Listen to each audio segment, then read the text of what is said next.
ये रघुवर दास के कार्यकाल का हुआ। साहब मैं आज आपके चैनल पे क्लियर कर रहा हूँ, ये जो मनरेगा के घोटाले की बात हुई जिसके तहत ईडी ने मामला दर्ज किया, ये रघुवर दास के कार्यकाल का नहीं था, उसके पहले की सरकार के कार्यकाल का था। दूसरी बात, रघुवर दास के सरकार के कार्यकाल में जो क्रिमिनल प्रोसीडिंग चल रही थी, क्रिमिनल केस चल रहा था, विधानसभा में बनी समिति के आधार पर उसे कभी वापस लेने की सरकार ने सिफारिश नहीं की। 2 जांचें साइमल्टेनियसली चल रही थी, एक विभागीय स्तर पे कि विभागीय स्तर पे इनसे क्या क्या गलतियां हुई हैं। इसका काम करने का दायरा मुझे लगता है सुशांत तो जरूर समझते होंगे कि किस तरीके से इसमें काम किया।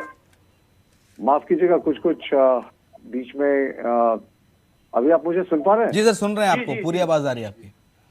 पता नहीं आज ऐसा इत्तेफाक है कि आज ही सबसे ज्यादा डिस्टर्बेंस हो रहा है। जी मैं कह रहा था कि ये जो बार बार बातें आती है, तो डिपार्टमेंटल इंक्वायरी कैसे होती है? कार्मिक सचिव जो होते हैं वो एक अफसर की नियुक्ति करते हैं और वो बिल्कुल उसको क्वैसी जुडिशियल पावर दिया जाता है, वो क्वेश्चनर भेजता है। उसके यहाँ अदालत में जो अधिकारी होता है वो विभागीय कार्रवाई की मैं बात कर रहा हूँ कि विभागीय स्तर पे इनसे क्या क्या त्रुटियां हों।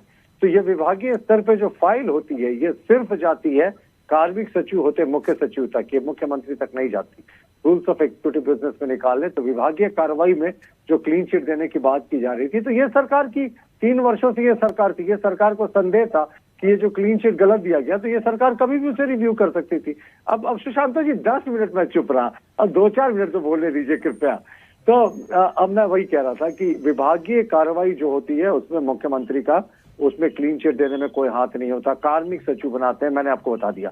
और जो इनके खिलाफ क्रिमिनल प्रोसीडिंग थी वो हमारी सरकार ने कब विड्रॉ किया। लेकिन बड़ा प्रश्न क्या है कि आज हम मनरेगा घोटाले पे चर्चा कर रहे हैं, जरूर सजा होनी चाहिए। और रघुवर दास जी ने तो रिकॉर्ड कहा है कि अगर मैंने कोई गड़बड़ी की, कोई एजेंसी मुझसे पूछताछ करनी चाहती है बुलाए। तो अगर एजेंसियों को कोई सबूत नहीं मिल रहा, ये तो माननीय मुख्यमंत्री जी हैं। अभी मैं कांग्रेस के नेताजी को सुन रहा था, उन्होंने कहा कि हम लोगों ने ईडी के बारे में कब कोई टिप्पणी की है। ये भूल गए कि इनके माननीय मुख्यमंत्री ने जब पूजा सिंघल के घर में रेड हुआ था उसके बाद कहा था कि ऐसे ईडी की गिदड़ भक्तियों से हम डरने वाले नहीं है। उस समय ये प्रश्न उठा था कि माननीय मुख्यमंत्री जी पर कहाँ कोई प्रश्न उठा रहा है। ये तो एक अधिकारी के ऊपर ईडी ने पुख्ता दस्तावेजों सबूतों के आधार पर रेड किया था। उस समय मुख्यमंत्री जी ने क्यों कहा था कि ऐसे गिदड़ भक्तियों से हम नहीं डरते? उन्हें कौन डरा रहा था? और हमारा कहना है कि ईडी कार्रवाई कर रही है, बड़ी कार्रवाई कर रही है। अब विशाल चौधरी को कौन, किसको भगाने से इस राज्य में फायदा होता, ये इसके लिए रॉकेट साइंस जानने की आवश्यकता नहीं है। विशाल चौधरी इस सरकार का सबसे बड़ा नेक्सस था।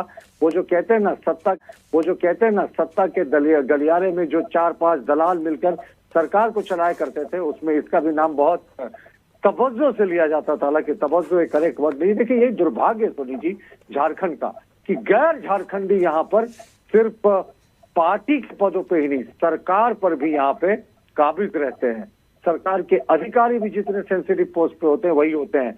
और ये जो सत्ता के दलाल होते हैं ना, ये आपको कभी कोई सामान्य कांग्रेस के एरिया सर के विशाल चौधरी को बीजेपी का संरक्षण है, इसलिए वो खुलेआम घूम रहे हैं। और ईडी से भी उनको डर नहीं लग रहा। ईडी से पूछताछ होने वाली थी 28 तारीख को, लेकिन पूछताछ के लिए नहीं पहुंचे। आप आपसे मुझसे पूछा? जी सर।